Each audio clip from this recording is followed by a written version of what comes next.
Black and white. Jerry comes in any color you want as long as it's black. Hey, and the kids were the channel turners, you know, because you certainly didn't have a clicker. Right, we were the first remote controls. Yes, we were. Dad, get up, turn that station to 13.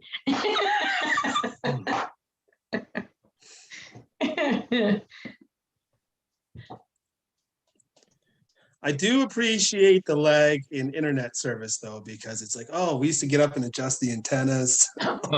Now they know what it's like. Now it's a perfect cable streaming.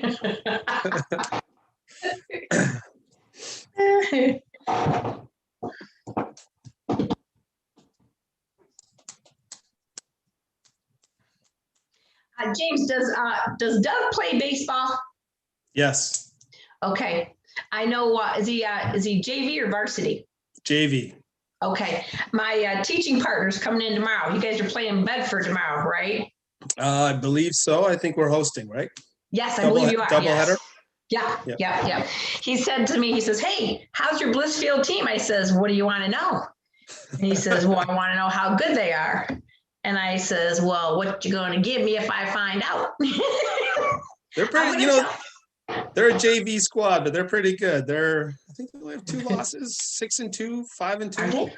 Okay. Yeah, pretty good. I'll tell him to look out for the Eitzen. What's Dove's number? He's wearing number 6 this year. Okay, I'll tell Jason, I'll say, hey, watch out for number 6. He is the man to look out for. I'll set him up. I'll see what he does. I'll be there. Oh, okay. All right, now we're going to get this meeting going in a second. Hold on. All right, I'm going to say the pledge and then we'll go from there. I pledge allegiance to the flag and to the republic for which it stands, one nation, under God, indivisible, with liberty and justice for all.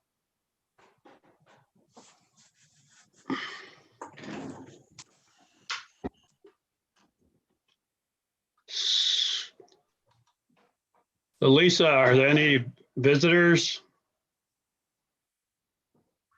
No, I did not have any today or this weekend. Okay, thank you. We'll go on to the approval of minutes of the last 2 meetings. I'll make a motion to approve the council minutes of April the 12th, 2021, as well as council minutes from April the 19th, 2021. I'll second that. Moved and seconded to approve the council minutes of April 12th, 2021 and April 19th, 2021. Are there any questions or comments, corrections? If not, you can call the roll, Lisa. James, Yes. Barb? Yes. Jerry? Yes. Gwen? Yes. Mike? Yes. Bob? Yes. Minutes approved. Thank you. There's a first action discussion item. Request to close South Lane Street Art at Your Feet event. Your Honor, Library Director Behringer is requesting that Village Council approve the closing of South Lane Street from US 223 south to Jefferson Street from Friday, August 20th at 5:00 p.m. through Saturday, August 21st at 8:00 p.m. for the purpose of holding the annual Art at Your Feet event. I provided the council with the letter of request from the library for your information. The police chief, public works supervisor, and fire chief have all reviewed and recommended approval of the closure, although the fire chief did recommend some conditions on that closure, and those conditions are included in the recommended motion for you.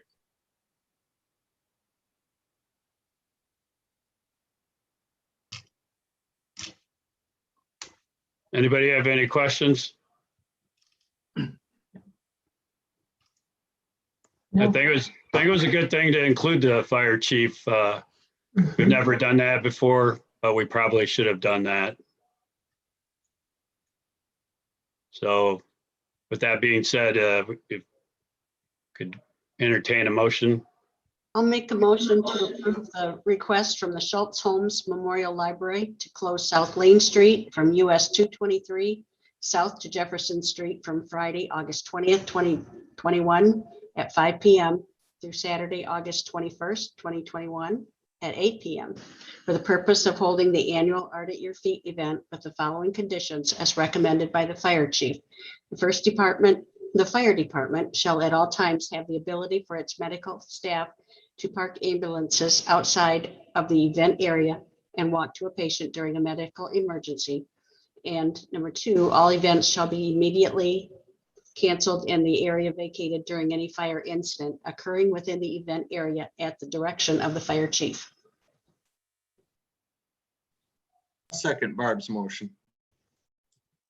Moved and seconded. Lisa, you can call the roll for the motion as presented. Gwen, Yes. Barb, Yes. Mike, Yes. James, Yes. Jerry, Yes. Bob, Yes. Motion carried. Thanks. Next action item would be ordinance amending water and sewer code to require annexation as a condition for receiving water, village water, or sanitary sewer services. Your Honor, administration is requesting that council consider an ordinance amending the Water and Sewer Code of Ordinances to require annexation of properties into the village as a condition of receiving water, village water or sanitary sewer services, unless the council finds that it is in the village's best interest to waive the requirement and places its findings on the record. And you have been provided with a copy of the draft ordinance. Village Attorney Jubai has reviewed the ordinance and has approved it as to legality and form and content. Council will recall that you did discuss this item at your last regular meeting, and you had directed the village attorney and myself to draft this ordinance.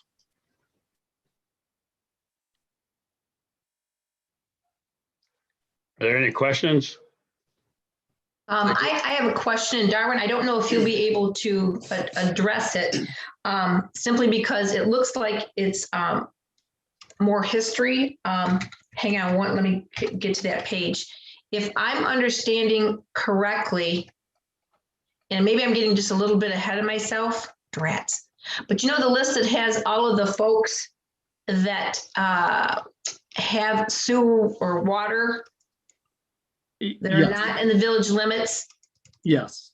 Would this be the appropriate time to talk about them, or do I wait until we discuss the next section?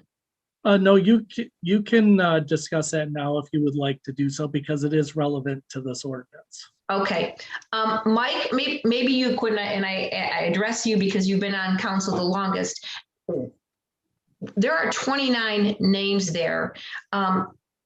I don't know the history behind a lot of those names.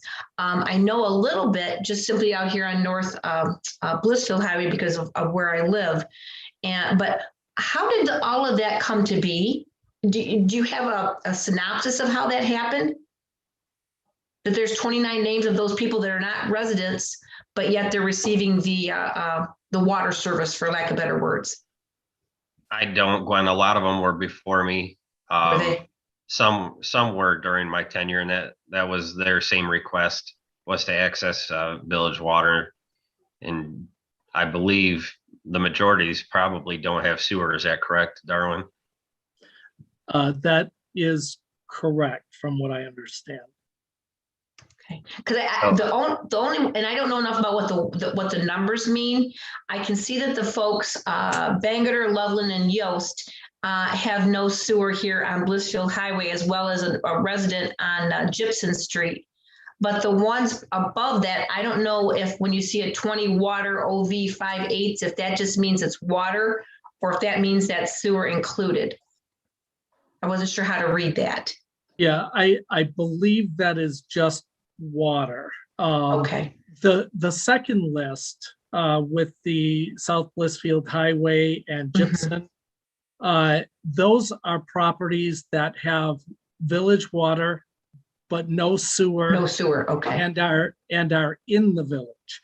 And so the best that we could ascertain is that those properties were probably annexed into the village at some point. I believe, but I'm not 100% sure. I want to say at one time on North Blissfield here, they were not part of the village and then they became annexed within the last 10, 15 years, I believe, since I've been here. I think Yeah. that's their situation. Okay. That list, Gwen, that is correct. That's because they were, the developer had planned to put in that subdivision just past town. So we annexed that to make it contiguous. It wasn't at their request, but that made it contiguous with the, with village limits. Yes. So that would be why they were Okay. allowed to not tap into the sewer, is because technically it wasn't at their request, I believe. That's what I was curious, because yes, now that ground has since been sold and it's to farming ground right now. So I understand what you mean. Okay, all right, that answers those questions. But the ones previous on the sheet, I know it doesn't say a date and it's kind of irrelevant, but going back up there to on Beamer Road here, I'm just curious, of how long some of these have been like this and what the history was behind them. I was just curious on that. So that's why I was asking, because it would seem if someone had requested, unlike some of those folks that did not request, like you were just discussing, Mike, if someone made a request, that they would have been part of, have to be part of the village to get that water service. And I was curious as what the history was behind it, that they did not have to become a resident. Does that make sense? Okay. I'm just curious. All right. But I have no other questions than that. If just wanted to find out a little bit of history. I have one question, and maybe Darwin, you can answer this. The way the ordinance was written up, this gives them the option to tap into water and or sewer. Yes, if the services are available in that area and if they are able to tap in, yes, they can either tap into just the water service or the sewer service. Although once they annex into the village, we have other provisions that may require them at some point in the future to tap into the village's sanitary sewer system if they are not already connected. Okay, so for the purpose of the proposed ordinance, then they could request to tap in to the village water supply, but not necessarily the sewer system. Correct. Thank you. Can you get it?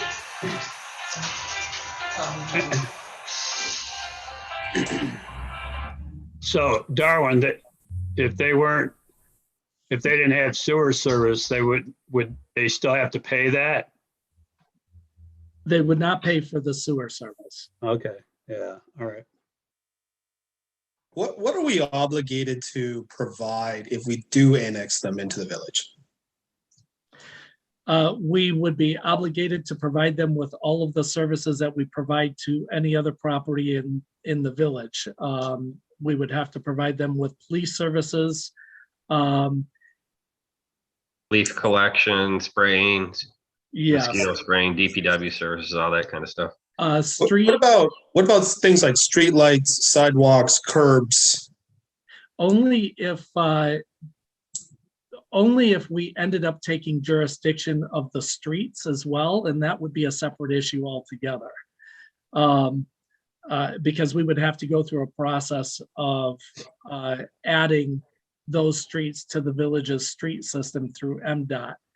And then we would have to look at some of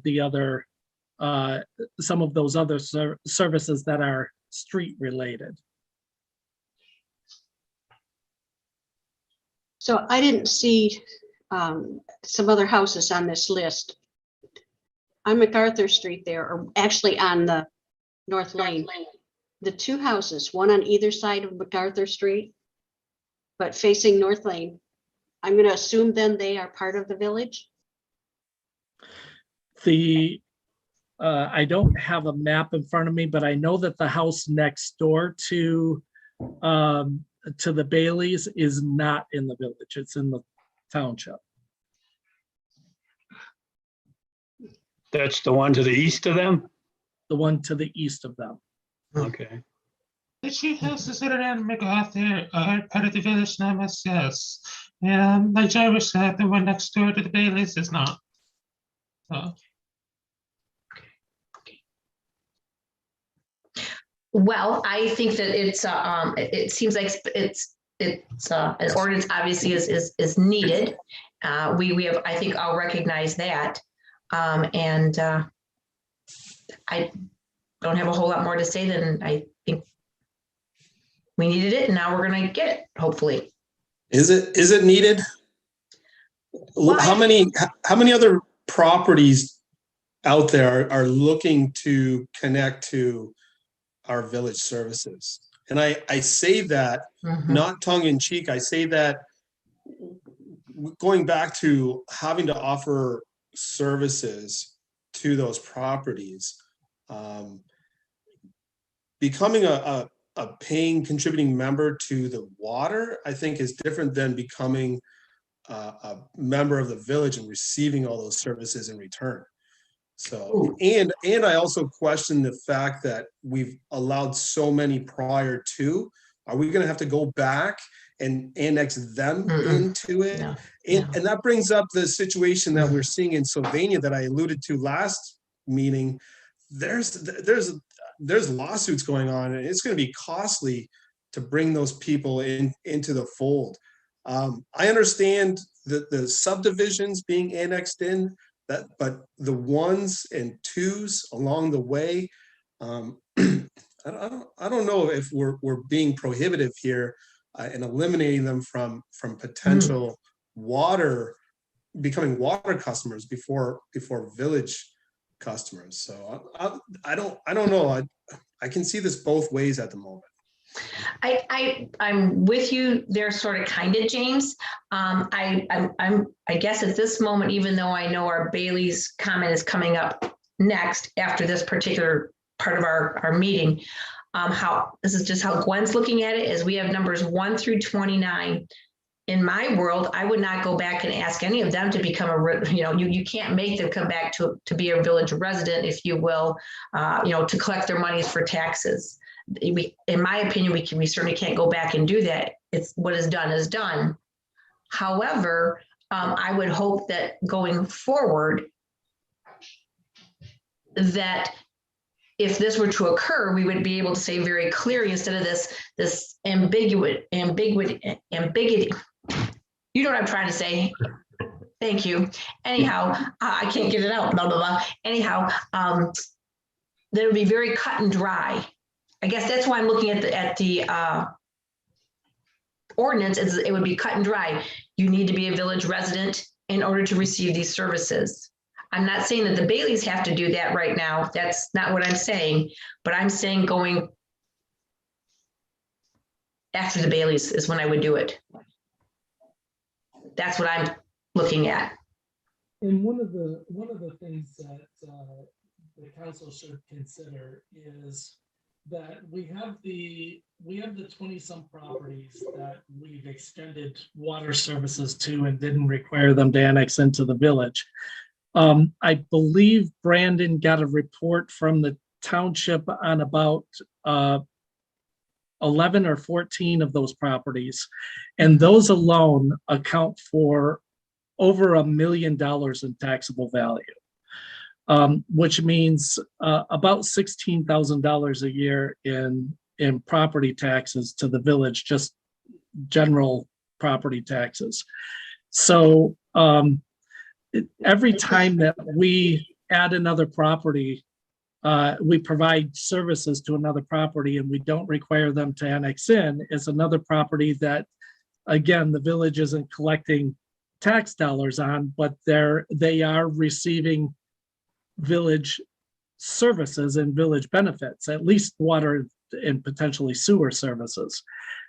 So it is a policy issue that the council needs to decide upon, but we do forego property tax dollars as well as any other revenues that are tied to population by not having those properties annexed into the village. And that's where I was kind of going to go with that, James, as well, is that in my world, that's why I was asking for the history behind it. If some of those properties, let's say they've been there for 15 years, and let's just say that would have been $500 from that property for our village, from one property for that 15 years, then those monies could have been generated for the village.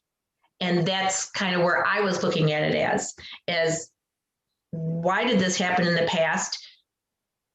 What was the rationale behind it? Because that, again, could have been monies for the village. Problem is, I see what both of you are saying. The problem is the precedent has been set. And, Oh, and totally James makes agree. a great point there. Totally agree. The precedent has been set. And that's why, again, I'm probably getting ahead of myself, and I apologize if this isn't appropriate, but for Bailey's, I cannot say to Bailey's that, okay, guess what? You brought this to our attention and now you're going to be penalized. That's not fair to them. So exactly. So in my world, Bailey's would be number 30, and that's where the list would stop. And then starting forward, a person would have to go ahead and then be, but we can't penalize the Baileys. That's just not what we do. That's not what we're about, because of the past precedents, and they brought it to light. None of us brought this to light. That would have been much, much different. But I think the money's, they're number 30, and the money's going forward. It's very cut and dry. I agree. These two action items should have almost been flip-flopped. Vice versa. I almost thought the same thing, Jerry. Yes, yes. I as well. I really thought about switching them, not just because all of you are saying that. Sure, Bob. No. But anyway, so let's move forward with this motion, and then we can get to the next action item. I need a recommended motion, or there is one in front of you.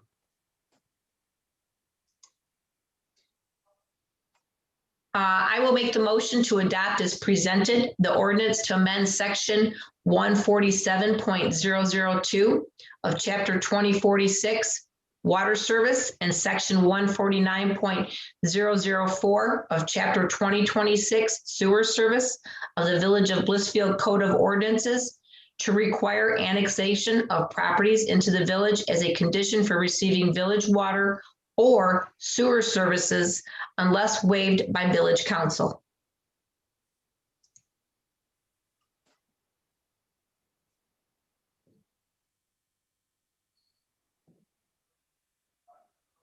Is there support for that? I'll second it for discussion. Okay. I feel like we should flip it. I think it would just read better if we did act on Bailey's first and then act on this ordinance later. Again, it's cut and dry. You know, like Gwen said, we would be penalizing them because their request was the reason we brought this, that it brought it to our attention. And from here on out, hopefully, it sounds like the plan is to move forward with making people annex. We also need to remember that if we do go through with this, the Baileys will be paying the double water utility rate. Right. So, I mean, technically, they're not going to get the services that they want. They could request those later on in annex, but we're still getting the funding on the utility side that I think we would need in order to make it worthwhile to provide them that service. We could also vote on the recommended or the motion that Gwen just made, and then when we get to the Baileys, then exclude them as it's written in that last line there, unless waived by village council. Your Honor, I'm not sure if Attorney Dubai is participating in this meeting tonight. I don't have that screen up right now, but we should keep in mind that this ordinance does not take effect immediately. It's not effective until after its publication. So if you were to act on the Bailey's request and chose not to require them to annex, action tonight would not be subject to this ordinance since it is not yet effective. Okay. So since you say it that way, then we can just go ahead and move forward with the motion and call the roll, actually.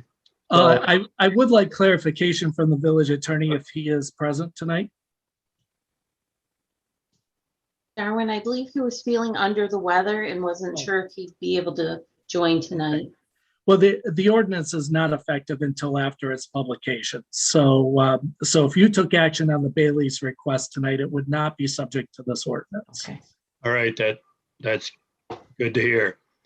All right, so Lisa, on the ordinance, you can call the roll for that motion as presented.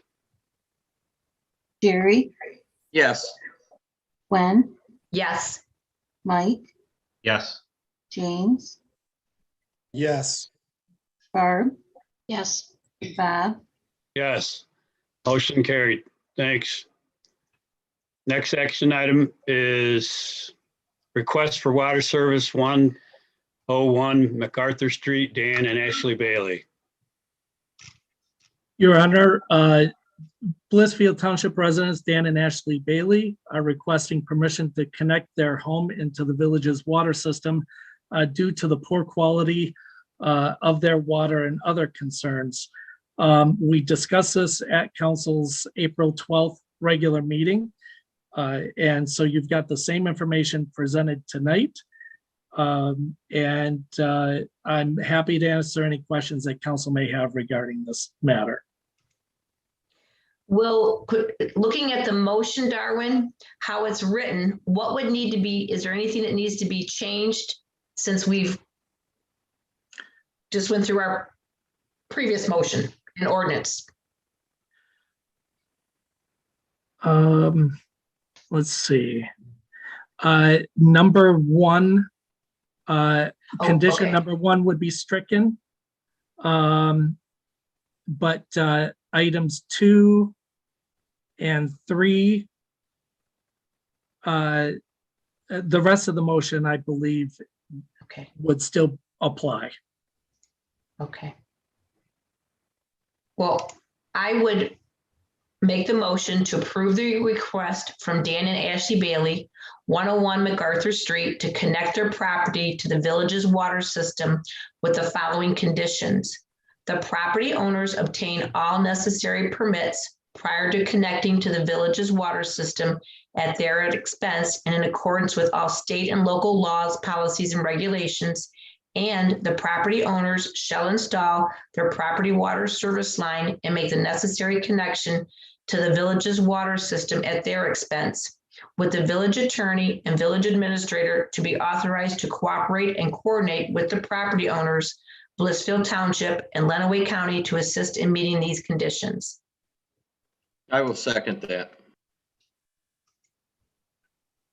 Are there any questions or comments on the motion? I just want to make sure that they're aware that they do pay the non-resident rate.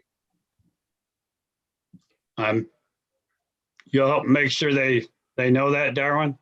Dan's on there right now, Bob, and he's nodding his head. Yes, he knows that. Oh, okay. That's good. All right, then. Good point. Good point, Mike. Anyway, Lisa, call the roll for the motion as presented. Barb, Yes. James, Yes. Gwen, Yes. Jerry, Yes. Mike, Yes. Bob, Yes. Motion carried. Thank you. Next action item is the budget amendment request for capital projects. Your Honor, at this time, I will turn this item over to Village Treasurer Hudson for his explanation. Okay, so back in February, Lisa and I made the payment for the building, which is this building right here. And I had to, there are journal entries that I have to do to transfer the money from the funds and put it into the capital process fund, which is where the building payment comes out of. And I have noticed in the budget that the numbers are not consistent with the formula that has been used all these years. So I'm requesting a budget amendment to change the numbers to reflect the consistency of the capital projects budget formulas from the past years, so that we can keep it in line. So there's nothing that says that it has to be that way or anything, but I just feel that it might be best to keep everything the same. So, You're looking for some consistency, Brandon? yes, I am. I am.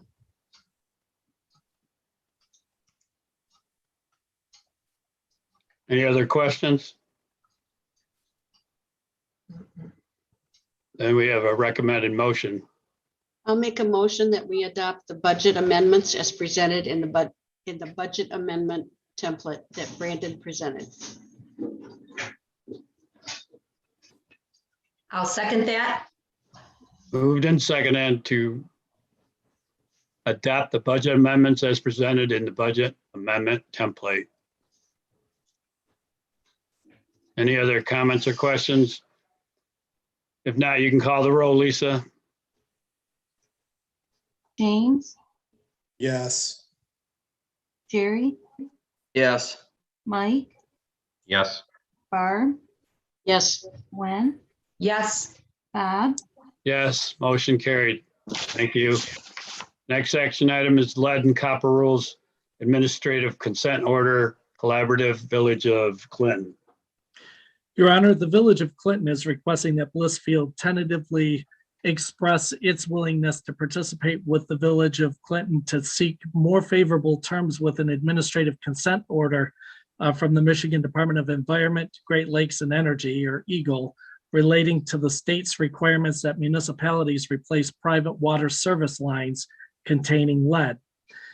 Clinton believes that a mutually agreeable ACO would avoid costly litigation and reduce costs associated with replacement of lead service lines. And I provided you with a copy of the village's letter of request. I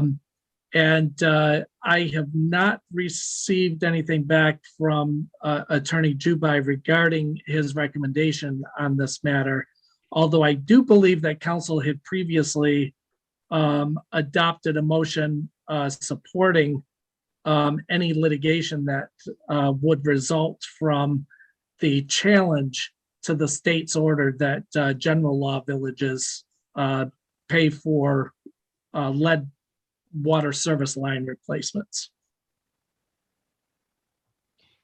So what is being asked of you tonight, just for clarification, is simply that council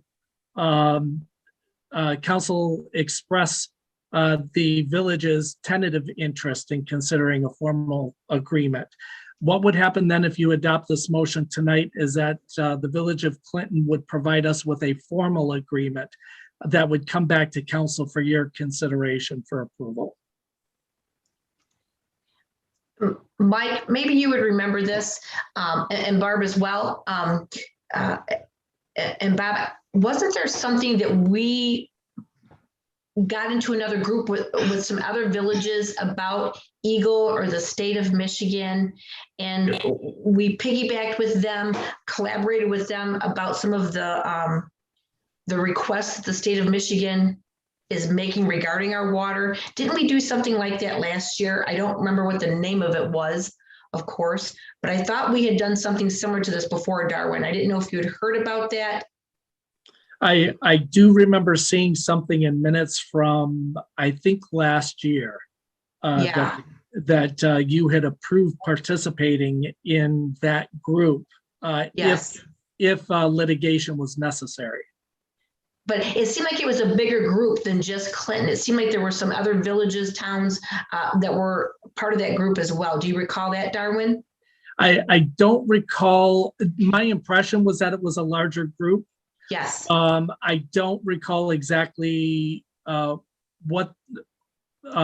which communities that group entailed. Mm-hmm. But we can definitely get that information for you before you take action on any formal agreement with the Village of Clinton, just so that we make sure we're not involved in two separate efforts. Right. Because I remember something with a group of people doing something very similar to this, that we wanted to be as a group versus a single village or a single city town. Okay. I'm quite Seems sure. like that was right around the time I got on council. I remember that. Okay. And It might be Almost then, seemed like Jerry. it was like some sort of class action. It was like general law villages Okay. banding together to plead Yes. with Eagle to help us find a better way. Yes. Okay. And that was the village of Clinton that must have began that whole process. So if you do want to find out the other villages, or Darwin would get that to us before a formal, like he said, consideration, so we could pass this motion in the meantime. Yes, I would present that information to you at the same time that the formal agreement with the Village of Clinton would come before you, so that you could review what action you had previously taken. Do we need a motion to table this item or no? I would recommend to council that you go ahead and adopt this motion tonight. You are not committing the village in any way. You are simply expressing your tentative interest.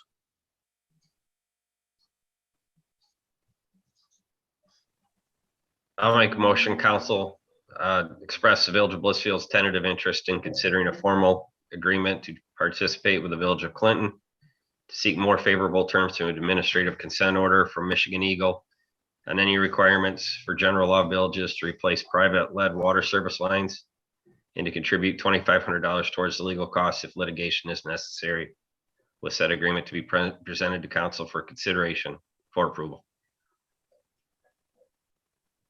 I'll second I'll that support. motion.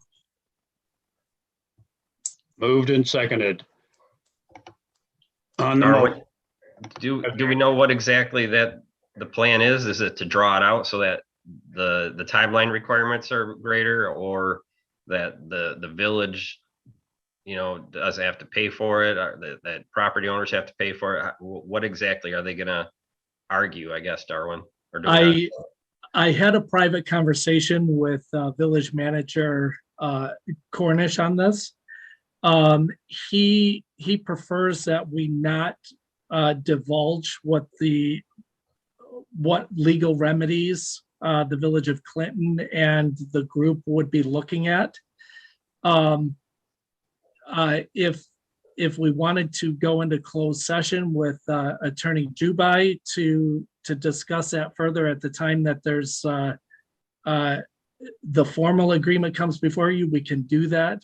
But Village Manager Cornish asked me not to divulge the details. Okay. All right. Fair enough. Lisa, yep, good enough. Lisa, call the roll for the motion as presented. Gwen, Yes. Mike, Yes. Barb, Yes. Jerry, Yes. James, Yes. Bob. Yes, motion carried. Thank you. Next action item is the approval of payment of engineering invoices, wastewater treatment plant improvement project. Your Honor, administration is requesting that council approve payment of engineering invoices relating to the wastewater treatment plant improvement project as follows. Both invoices are for Pogemeyer Design Group. One is for $2,516.88. And the second is for $20,095.92. One of the invoices dates back to January. The other one is for March. If the council approves payment of these invoices, I will submit the necessary paperwork to the USDA Rural Development Agency for approval and release of funds.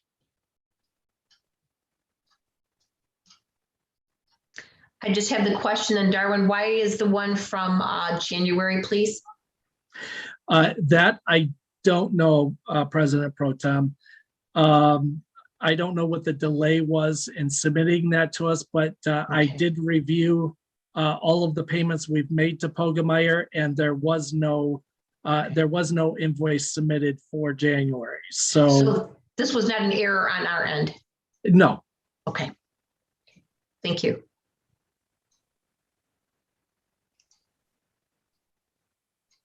Any other questions or comments for Darwin? If not, then I'll make a motion to approve in connection with the Village of Blissfield wastewater treatment plant improvement project, the payment of invoice number 174855 from Pogemeyer Design Group dated January 26, 2021 in the amount of $2,516.88, and invoice number 175567 from Pogemeyer Design Group dated March 26, 2021 in the amount of $20,095.92, and to authorize the village administrator to execute all necessary documents relating to these payments and to submit the same to USDA Rural Development Agency for approval and release of funds. I'll second that. it's moved and seconded on the motion. You can call the roll, Lisa, for the motion as presented. James, Yes. Barb, Yes. Jerry, Yes. Gwen, Yes. Mike, Yes. Bob, Yes. Motion carried. Officers report. Treasurer, That's my mission. I'm gonna move. Okay. At the April 12th council meeting, trustees Grancher and Jusa have requested $710,000 that was recorded in billing adjustments on the last fiscal year audit. There was discussion on how much of their balances were write-offs. So the first thing I did was I contacted Nicole at Raymond to figure out how she came up with a $110,000 number, because I was not seeing that in one single report. So what she did was she emailed me a copy of the reports where she took that number off of. So there are two reports. One of them is what we call a billing adjustment report, which consists of adjustments made to accounts. And that report accounted for $88,694.82 in adjustments. And there's the second report is what's called a payment rollback report. And what that is that is a report where we have taken money in and we have voided it and reversed it. So that report accounted for $20,763.69. So between those two, it was $109,458.51. So the next step I did was, and it took some time, was I was able to break down to the best of my ability write-offs. They accounted for $26,923.80, which is 49% of the total. So what happens is write-offs, and then return payments. So when we have a bounce check, accounted for 1%, which is $1,224.92. Wrong rates accounted for $53,925.99. And I'm sorry, that one was the 49% of the firm of the write-offs were 25%. The forensic audit accounts for 25%, and that is $27,383.80. So with the analysis, like I said, wrong rates accounted for 49%. And what there is one particular account that had a huge misread. And what happened was that, a 7 was put where a 1 should have been put. And that resulted in a $53,000 bill going out to a customer, a business actually. And those are quite possible. So I had to do a billing adjustment to reflect the true usage on the account for that property. So, and then write-offs accounted for 25% of the total. There was only 2 times that I've done write-offs, and I don't do them one by one. There is a feeder in utility billing that you use that you put a write-off date. In this case, it's 5 years. So I put that date in, and it pulls off all the accounts for write-offs. So I did it twice. I did it on January 9, 2020, and June 5th, 2020, and the purpose of that was to prepare for property taxes because I levied past due bills on the taxes, but I cannot collect anything past 5 years. So there was a discussion as if somebody actually comes in our office and complains about their bill, do we write off? No, we should not be doing that. The only time that a write-off has ever been done is those 2 situations right there. NSF payments from the bank. They account for a small number, but they are reflected in the billing adjustment number because I have to take off the payment and put the bill back on the account that they should reflect that they own it. The remaining 25%, which is subject to the forensic audit, I cannot discuss that with you. So, because it's still an ongoing investigation in the hands of the Michigan State Police, and until that case is closed, I can't release anything. So, Hey, Brandon, it before you go into the next section, talking about the billing, can you try to help me as a lay person understand these 5-year write-offs? When you say it comes after 5 years, what does that mean? Well, I can't find it anywhere in the ordinance right now, and I can't find it anywhere. But I have an email from one of the administrators that says that the village has a 5-year policy, but I can't find it. So I was going off that email from one of the administrators. So, but I can't find it. So You can't find an ordinance, or you can't find an ordinance that states that? No, I can't. But I do find something that says the state law 6 years we cannot collect on anybody utility-wise. So like credit card companies, utility companies, they can't collect after 6 years. Okay. I wonder if that 5 years should have been a 6 year. I wonder. Okay, so let me know if I'm understanding correctly. So if somebody didn't pay their bill, they had a water bill of $100, they didn't pay this water bill, they moved to Arizona. That $100 stays in this section of money for 6 years. And at the 6th year or the 5th year, whatever the number is, that's when it can be written off. Yes. Yeah, because it makes the account zero. So every year, we could be writing numbers off that actually are from years previous. Yes. I understand. Okay. Thank you very much. Okay. In this case, it's been 5 years. And I will say this. Not that these accounts are active accounts. They're all inactive accounts. So I will not write off an active account because I can still legally go after them by putting it on the taxes. Okay. Okay. Thank you for explaining that. Okay. And Your Honor, if I could also add a little bit to that. As a result of these write-offs that occurred and the notation that was made in the audit report that there should have been formal approval of the write-offs.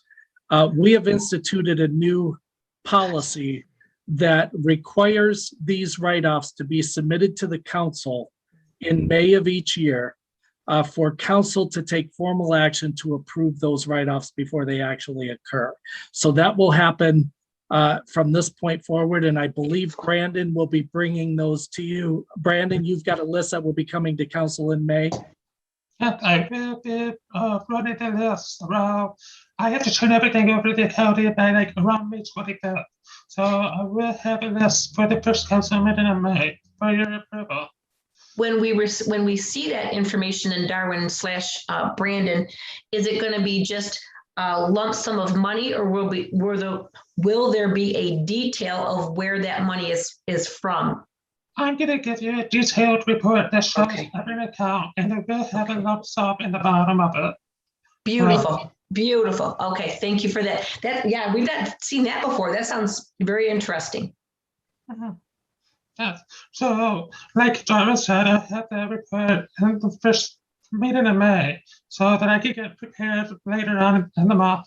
I do have one question for council before I go one step further.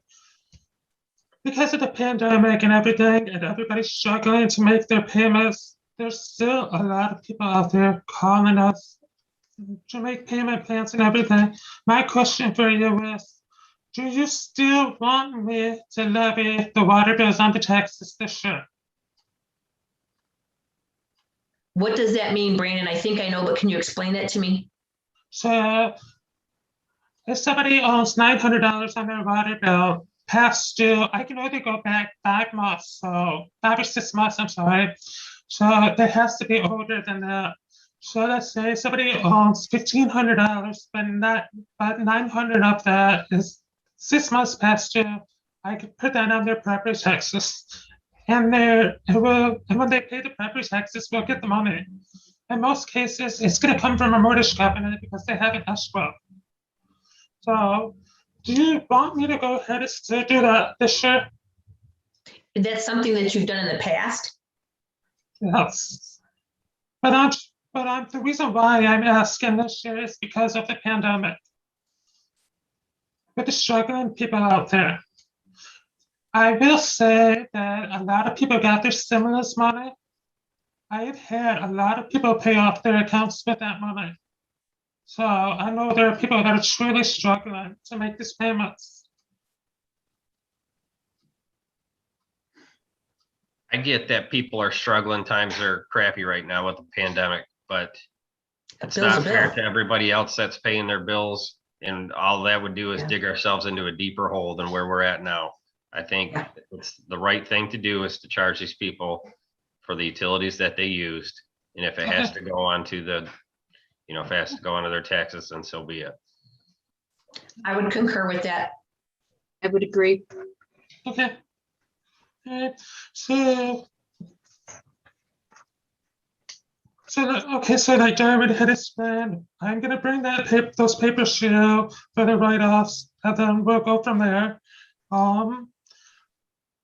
Does anybody have any questions about the breakdown of these numbers before I go to my next one? No, I appreciate you answering my question, Brandon. I think that makes things, as a lot of people say, it sheds light to where the numbers come from, and that way it's very clear, and everybody can see where the numbers lie. Thank you. Yeah. So if council wants to see these reports, I'm more than happy to give you the reports for the write-offs, return payments, wrong rates. I cannot give you the reports for the forensic audit until it's over with, and then I will provide you with that report because you have every right to see it. Okay. So my next thing is the utility billing that goes out the mail. Trustee Hayes and Gunter were inquiring at the last meeting why people are not receiving their bills. I cannot give an answer to that question. So as you can see, I have provided you with documentation that shows when I sent them bills out of the mail. They all go out on the 1st and 2nd. And I included a report from the post office that shows that it's pretty consistent with when I sent them out. The only time that I ever sent them out on the 5th was in January, and there's 2 reasons for that. The holidays. We're not open on the 1st, and then I had the weekend, and we all talked, the staff and I all talked. We decided to wait one more day because of how slow the mail was. And it was a good thing we did because we got $4,000 worth of payments in that day from the mail alone. So, and then I went out and took them out on the 5th. I can't explain why people are not getting their bills, but I have the proof right here that they are going out the 1st and the 2nd. Brandon, those bills, when you send them out, they go to Blissfield, then they go back to Detroit and then come back to Blissfield, correct? They do. And There's your problem. That's the problem with getting one up in Detroit. And it was the same way with the letter that Nora sent out. I see she had it dated like what was it, April 13th or something, and I just got mine Saturday. So Mhm. Yeah, and it's the same situation with the payments coming in. I can't begin to tell you how many times we're getting phone calls that it's taken 2 weeks, 3 weeks for a payment to get to me. Because some of these people think that we're just holding on to their checks to cash them when we want to. That's not the case. And the majority of these are coming from bill pay at banks. A lot of people think when they do the bill pay at the bank, it's an automatic payment done through wire services. It's not. It's an actual check that gets mailed to us. And a lot of them are coming from California. So I have people that get on their bill pay and they pay on the 23rd, 24th, because they put the date on the check that they actually do the bill pay. And I don't get it. I don't get it till 2-3 weeks later. So, however, one of the things that I'm going to do is I'm going to work with BSNA to get the email feature set up so that when I process the bills, I have them emailed to people who have their email on file with me. That way, they're getting them. So that's the best thing I can come up with right now.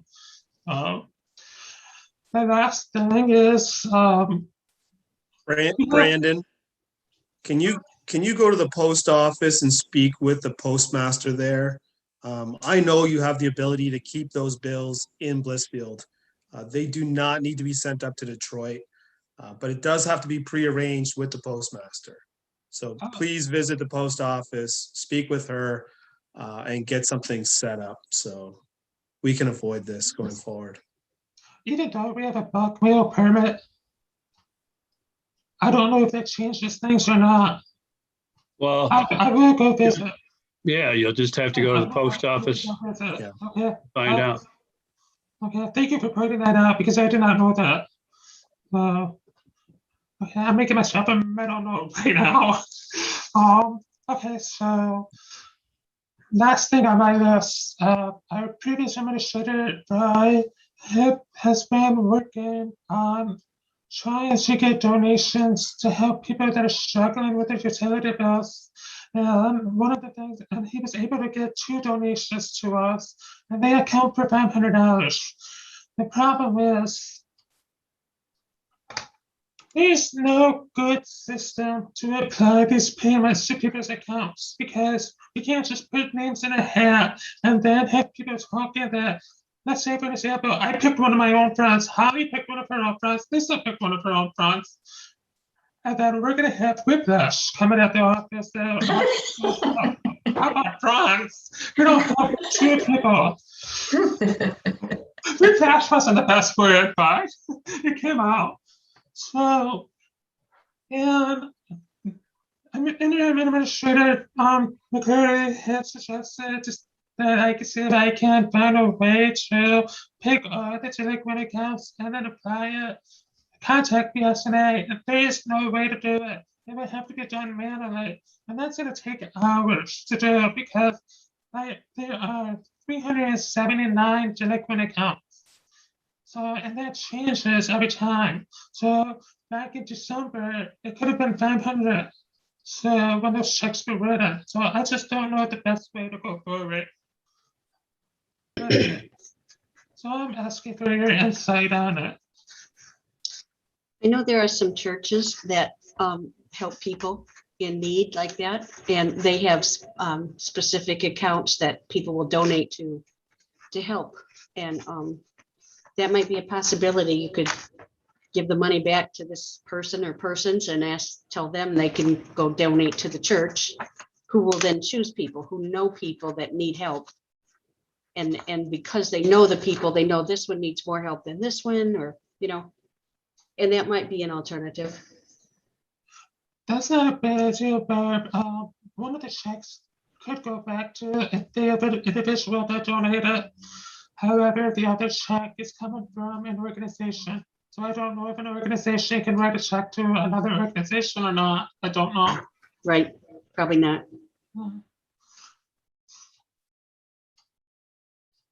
Do you have any ideas, Darwin?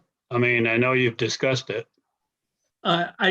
Yes, Brandon and I have discussed this at great lengths, and there just is no easy way for us to be able to administer this program in any fair, uniform, and consistent way. My recommendation to the council is that you authorize administration to return the checks in the hopes that the individuals or entities that donated those funds could then find an appropriate alternative method of donating those funds. So, but there simply is no easy way for us to manage this. Do we need a motion for that? I would appreciate a motion. Then I'll make a motion that council return the $500 in donations to the persons or entities from which they came. I'll second that. Moved and seconded for the motion that was presented. If you can call the roll for that, Lisa.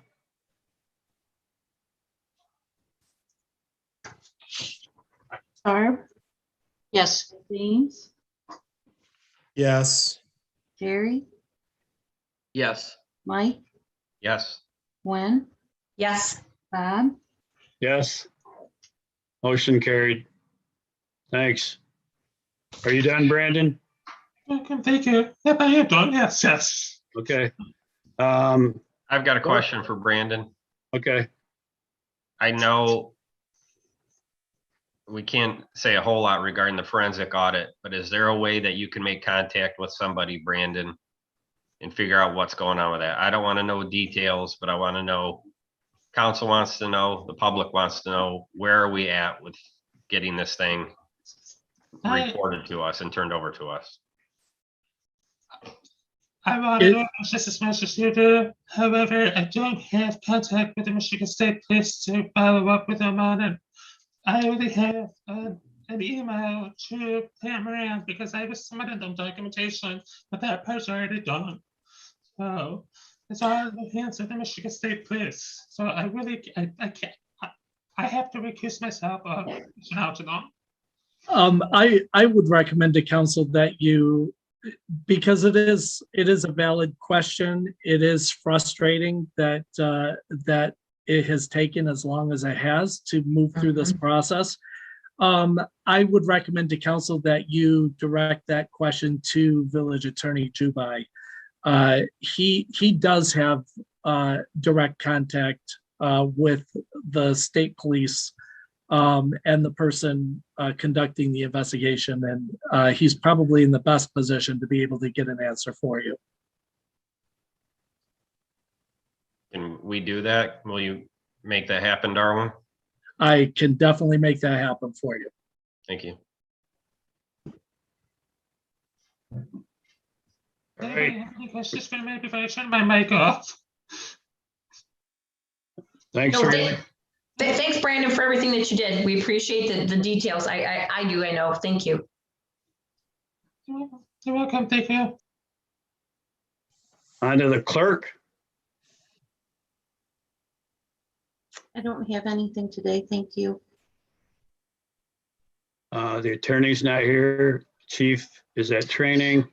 Administrator. Hang on one second, Bob. My apologies. I know I had requested something, Darwin, from our attorney, some type of report from him. And I know that he's not feeling, or he's feeling under the weather. Regardless if he's feeling under the weather or not, I would like a report from our attorney to know what he's working on. I will definitely follow up with him, President Pro Tem. I'd like to know what's going on with the Generac. I'd like to know what's going on with the forensic file. I'd like to know what's going on with that house that's on fire forever. And there are other things we'd like to know as a council, what is the status? And that should be on a monthly report from him telling us exactly what the status is of each of those items that we have asked him on a continual basis to get us information and answers to. Thank you. I will definitely follow up with him on that. Thank you. You're welcome. Like I said, Chief's on training, administrators report. Your Honor, members of council, you've received the administrator's report for today. It is, for a pleasant change, a relatively short report. I provided you with, of course, the ongoing list of the village administrator position process and where we are at. The deadline for applications was last Friday. So you should be hearing from Mr. Walsh very shortly on the next steps in this process. You've also received a copy of the biweekly project field meeting minutes for the meeting held on April 21st to give you an idea of where we are at as far as status on the wastewater treatment plant project. As was noted earlier, the letters have gone out to our residents regarding the violation notice for the March 10 boil water advisory. And I provided you with a copy of the upcoming meetings and current project list. I'm happy to answer any questions council may have. Oh, I did also want to note that Director of Community Services, Marks, is now including in her report status updates on the Blissfield Aquatic Center opening. So she will be reporting those in her report from this point forward. I do have a question, Darwin, regarding the punch list for the pool. Everything that needs to be done for the pool prior to the May opening date. How are things progressing? Are you talking about the construction punch list items, or? I thought there was, but I couldn't tell you what it was. So some of the items on the punch list, I thought there were still some for us prior to opening. I know not the roof. But I thought there was a couple other things. There were a couple other things. There is nothing as far as punch list items that have to be done before the opening. Okay. The construction punch list items will be addressed after the season ends. Okay. Now, Heather did note in her report her own punch list items. She was referring to items preparing the facility for opening. Right. Those are Okay. something different. Okay, thank you. Yeah. Darwin, I have a quick question for you. Sure. So are we using the DPW to maintain that facility out there? I happened to come by yesterday and there were 2 pickups sitting in front of the pool building and 2 gentlemen out there weed eating and mowing and taking care of the property around the building. I just wondered what that was. I didn't pull in there and ask, but they do take care of the grounds.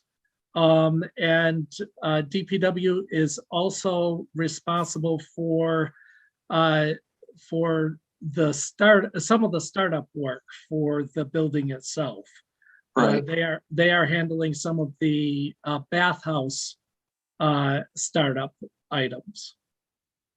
Okay, but these were not DPW trucks that were there yesterday. There were 2 guys weed eating and working around the outside of the building. There was a silver pickup and I don't know what the other one was, a blue or a black pickup. So I didn't know if that was something we're subcontracting. Is that something you can look into and let me know, please? I will definitely look into that. I am not aware that we are subcontracting that work. But I will check into it with Brett and get back with you. Okay, thank you. You're welcome. Anything else for Darwin?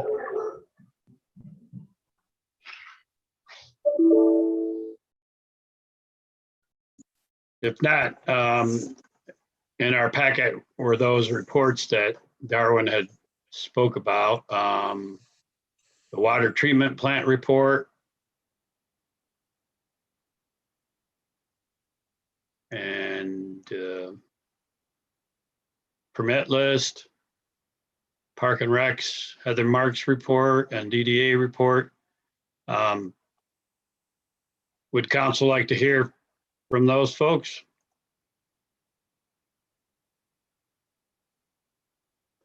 If not, then we're moving on to unfinished business. Oh, yes, hang on. My apologies.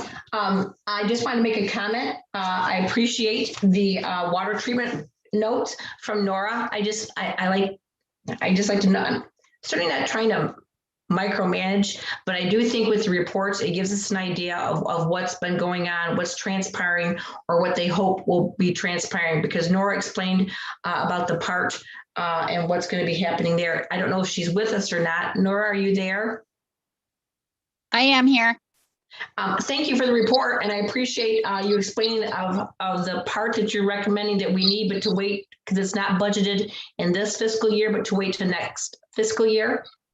That's what I originally was thinking. I got those quotes in, and it looks like the gate itself will be $7,700, and that would be upgrading from what we have now was an aluminum. I would upgrade that to a stainless steel. This would be with the same, I have not put it on mitten bid. I just called out from the company that did it originally in '98. They have everything on our plant. So he pulled it up in 5 minutes and said, oh, yep, this is what you have. I told him I wanted to upgrade to a stainless steel, so we're not in the same boat in 20 years, maybe 25. I don't know. But he said that was $7,700 for just the gate. They do not install the gate, so I would have to get a contractor to install the gate. That's where I'd hope I could do some of the quoting and kind of trying to buy our price down there, because I don't want to have a smorgasbord of gates in the plant. I'd like to stay with what gates I have. But they told me that Moser Construction's the one that did it in the beginning in '98, and they did bid me out $8,500 to install that. So we're looking at just under $17,000 to get that gate and installation done if I go with them.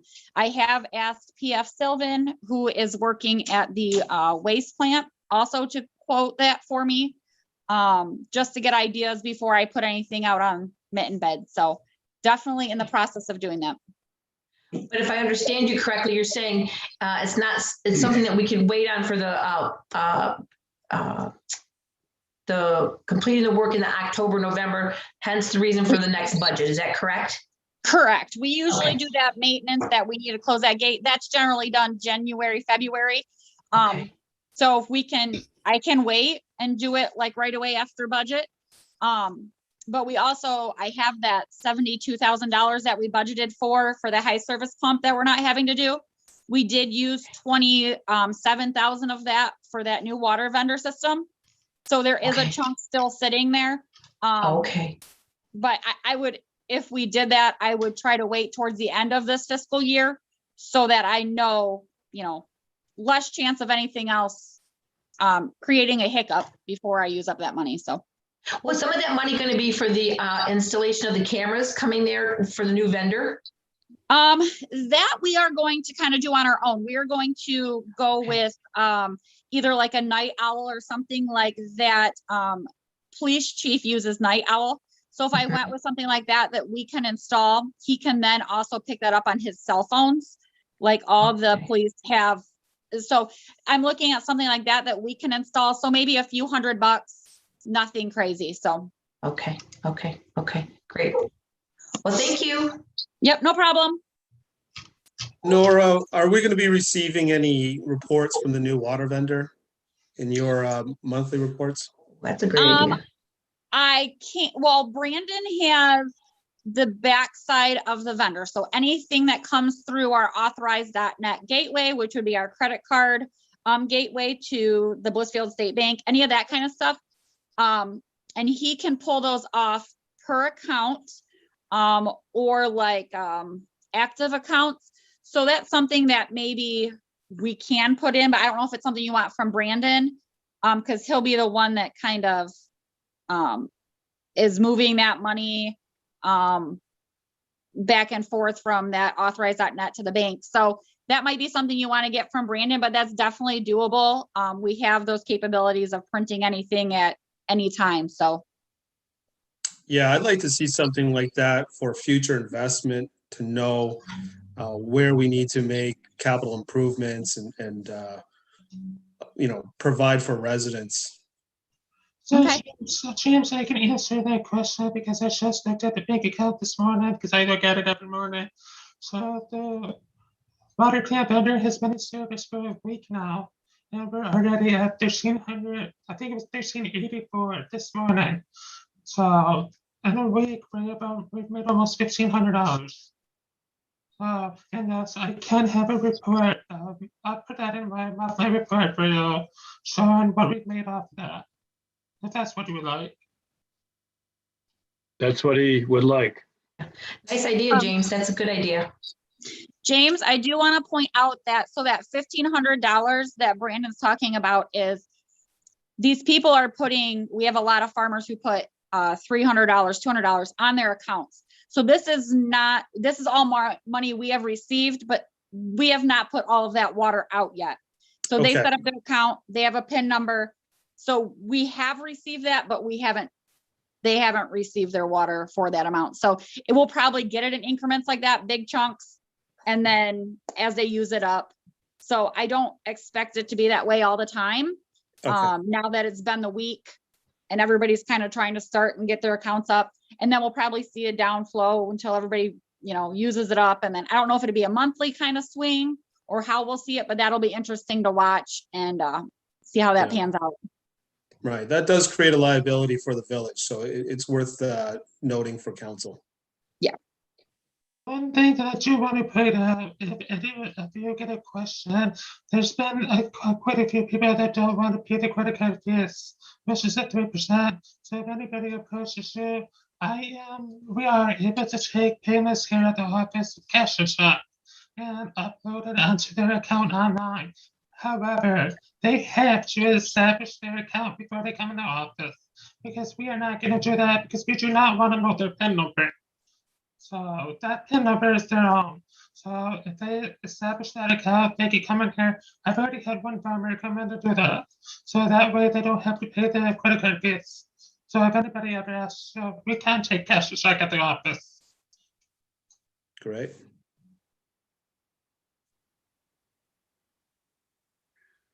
All right, then. Heather, I was curious if I could ask you a couple questions, Heather, about the pool, if I may, the aquatic center.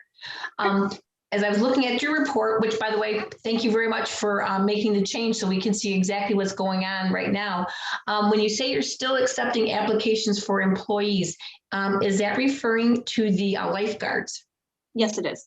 Okay, so do you believe that we need to have more lifeguards than what we have? Do we have a certain number that you're looking for, you and your group? What are the thoughts there?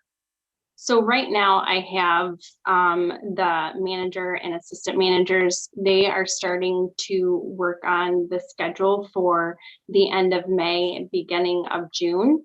And then we can determine from that point if they feel like we need more lifeguards. And they should have that completed within the next week. Okay, so then you'll have an idea of if one or two would be great, or none, or six, or whatever the need may be. Absolutely. Gotcha. Okay, and then what when you stay here about you've met with the pool committee and the management team to discuss programming. Have you guys also had the opportunity to discuss some of the signage for the pool area?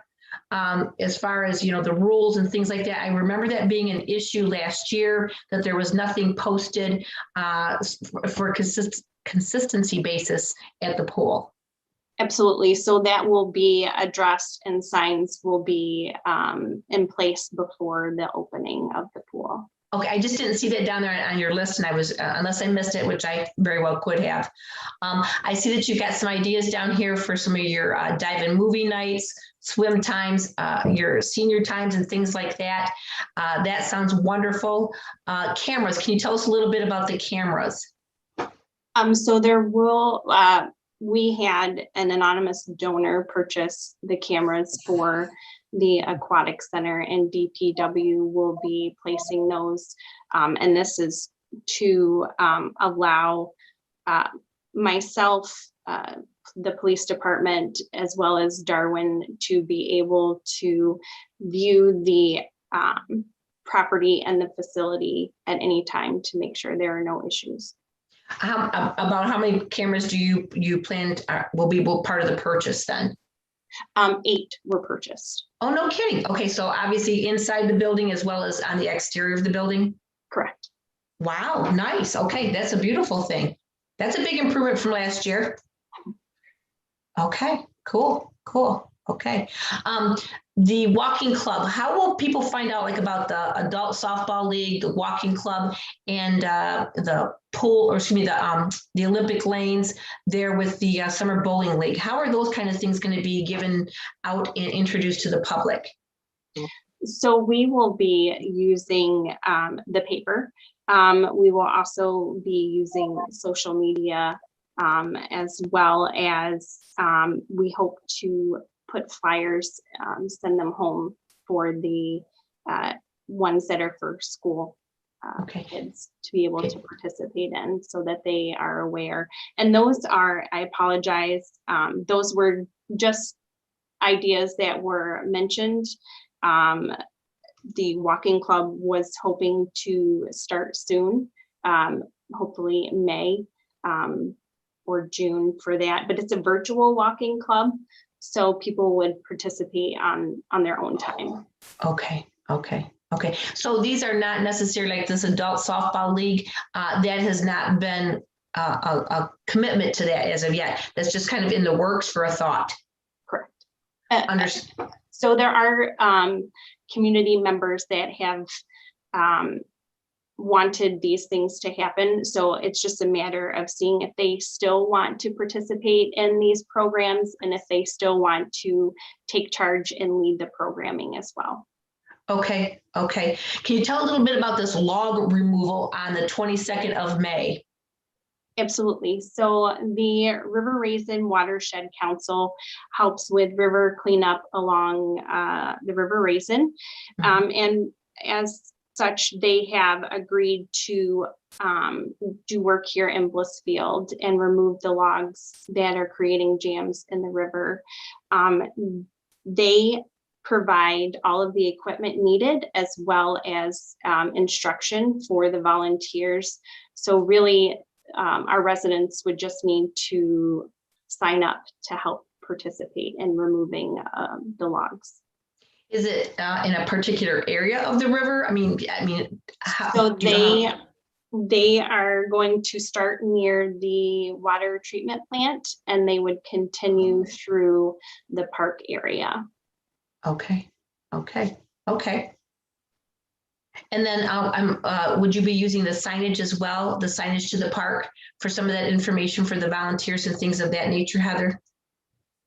So right now it's posted. I just posted it actually today on social media, and then I will be getting the information over to the paper, although I'm thinking that they might be on the meeting too, but getting it over to the paper so that they would be able to share the information that way as well. Okay, and can you tell us a little bit about reaching out to Superintendent Riley and to doing testing? I'm assuming that's COVID testing? It is for COVID testing. So Eric had run into an issue with soccer this year, and part of the state's regulations are for a certain age group, they must be tested in order to participate in soccer. And after speaking with Superintendent Riley, the schools were kind enough to allow us to do the testing there this morning while they were testing their other sports players. Okay. And speaking of all that testing, are we going to be responsible for doing a weekly kind of a testing then for the lifeguards and all those folks there at the aquatic center? Do you know? I am not sure on that one, but I will find out. And then who is that? Will that have to be part of our budget? Is that part of a COVID budget? How does that? I don't know how that works with schools / with the Parks and Rec program financially. So that would be, because they're an employee of the village, I would assume that that would be through my OSHA regulations.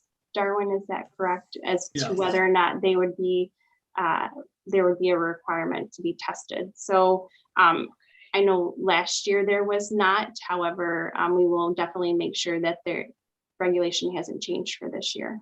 Okay, okay. Yeah, I don't believe that that we need to do testing for our employees or for patrons at the aquatic center or anything like that.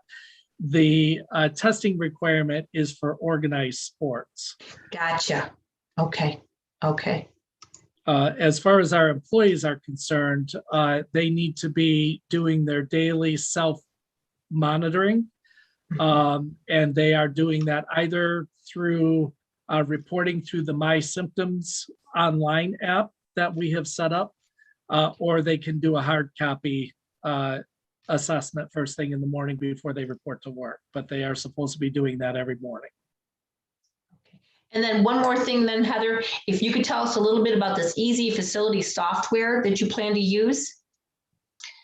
So we want to be able to better track data for the pool and know how many packages are being purchased, how many day passes are being purchased, what are the busiest times at the pool, maybe what days or times that we might be able to cut back on.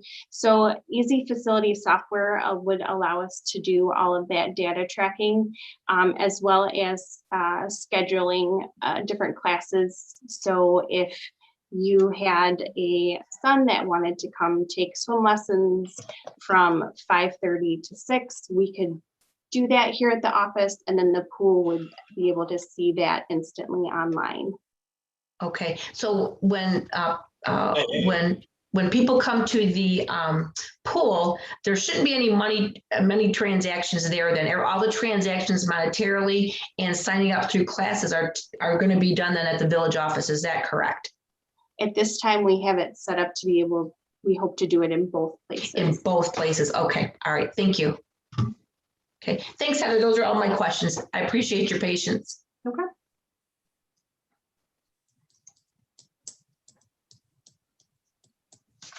Anybody else have any questions for Heather?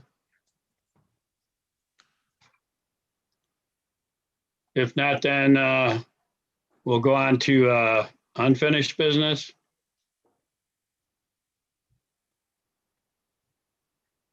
Any I new- don't know if it's unfinished or new business, but bringing up the talk of River Raisin Festival, it sounds like it is going to be a go this year, the way what I heard. But there still needs to be some dialogue between council and that board, if that is going to go. Do you, I know I asked you at the DDA meeting, but I was wondering who the chairperson is for that. Do you know? I haven't found out either, but okay. I could talk with Katie at TLC and try to get further, at least tell her that we need some dialogue. Sounds good. Sounds good. Any new business? Any announcements? If not, I could take a motion to adjourn. I'll move, we adjourn. Second it. Thank you. Thank you. You can call the roll, Lisa. Gary, Yes. Mike, Yes. James, Yes. Barb, Yes. Gwen, Yes. Bob.